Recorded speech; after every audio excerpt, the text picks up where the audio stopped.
Sí, es que ya lo has visto, ¿no? Así son dos partidos muy intensos porque ellos dan mucha velocidad de salida en transiciones y robos. Y es un partido que no está parado en ningún momento y que ellos con la calidad que tienen te lo complican mucho. Entonces, creo que hoy hemos hecho un plus de esfuerzo, de repliegues, de balones divididos, independientemente de que ya de por sí pues hacer un buen futsal. Pero hoy ha sido muy importante pues el compromiso y la actitud del equipo.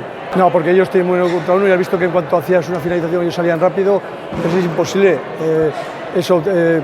pararlo, ¿no? Pero al último hemos estado muy bien en repliegues, ya digo, hemos defendido muy bien y solo tener tres goles en contra con este equipo, pues es muy importante.